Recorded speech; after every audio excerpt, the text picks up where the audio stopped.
C'était à Lille il y a quelques jours. Il a fait une réunion publique avec des adhérents de la France insoumise. Et en fait, il a fait, lâchons le mot, puisque tout le monde l'a dit sur les réseaux sociaux, il a fait du Asselineau. Voilà.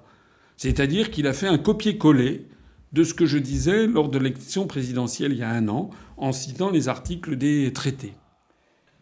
J'ai cherché les articles et j'ai demandé, j'ai dit j'en ai marre de dire que c'est dans les articles, et comme je ne dis pas de numéro, on croit que c'est pas vrai. Eh bien si, c'est vrai.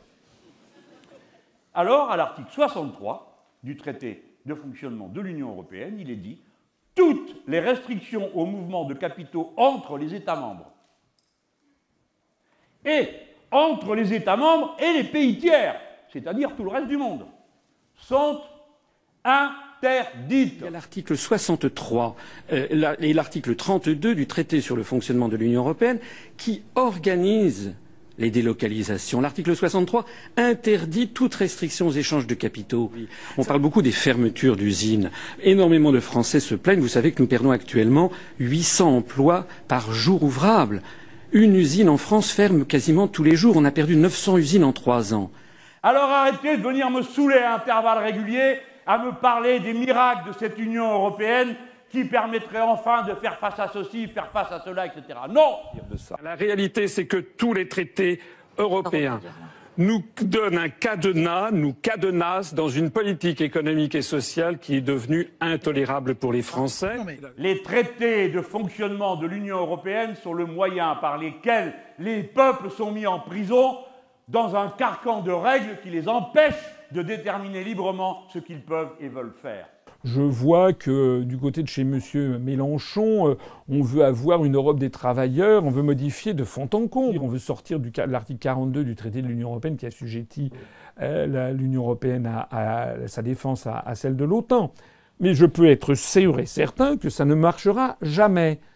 Parce qu'il faut l'unanimité des États membres, c'est l'article 48 du traité de l'Union européenne, et je sais d'ores et déjà. Il n'est possible d'introduire des mesures exceptionnelles de restriction pour les mouvements de capitaux entre les États membres et les pays tiers qu'à la condition de l'unanimité. Autrement dit, il suffit d'un seul État pour faire capoter ce projet. Madame Le Pen, comme M. Dupont-Aignan, comme M. Mélenchon, propose de renégocier les traités européens.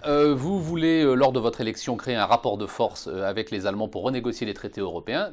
Il y aura une négociation parce que nous ne pouvons pas continuer à vivre dans les traités actuels. Il ne s'agit pas de négocier un nouveau traité comme le proposent les 4 autres candidats, parce que ça, ce n'est pas possible. Madame May a essayé de faire ça. Elle dit non, d'abord tu dis que tu sors, et après, on négocie tes conditions de sortie. On ne peut pas avoir une autre Europe. Et pourquoi?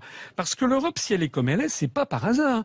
C'est la sédimentation depuis 60 ans d'intérêts nationaux divergents entre 6 pays, 9, 10, 12, 15, 25, 27, 28 pays, dont les intérêts nationaux sont légitimement divergents. Monsieur Mélenchon, Madame Le Pen proposent, bien entendu, de lutter contre la directive des travailleurs détachés, sauf que les Polonais, les Roumains, par exemple, refusent absolument la remise en cause de cette directive. Et si vous vous dites on va renégocier les traités, ça veut dire qu'il faudrait que les 27 autres États et les 27 autres peuples soient d'accord pour s'aborder leurs intérêts nationaux pour nous faire plaisir. Il faut que tout le monde soit d'accord pour qu'une règle puisse s'établir et s'appliquer.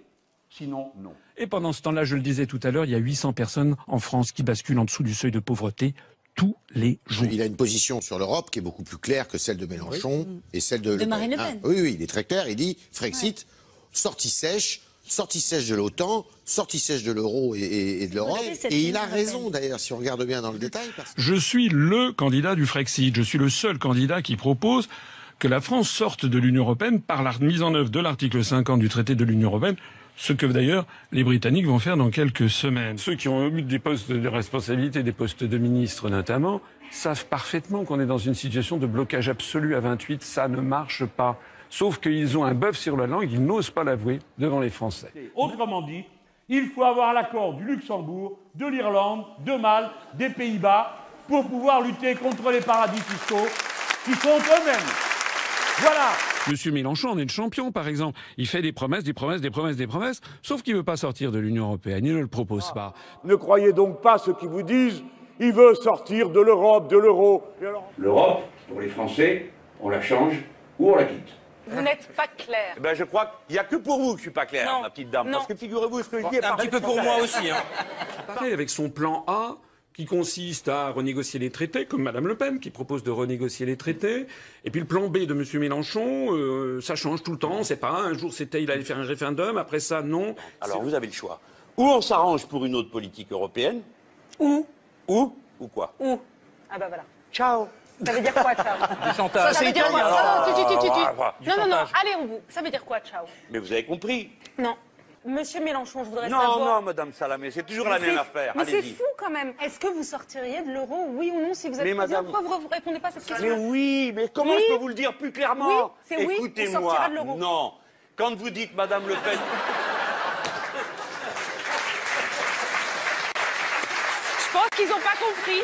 Alors moi je dis à M. Mélenchon, il peut pas dire une chose et son contraire. Et on me dira en faisant les gros yeux, alors vous voulez quitter l'Europe, l'euro, tout, enfin vous en allez vous replier sur vous-même, que sais-je encore.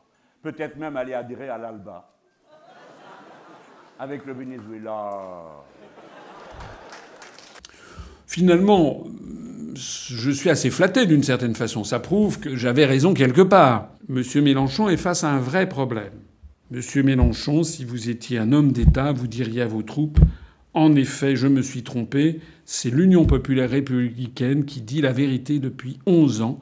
Et d'ailleurs, vous pourriez rallier l'Union populaire républicaine. Notre bureau national se prononcerait sur votre adhésion. Et pourquoi pas nous rejoindre? Et pourquoi pas ?»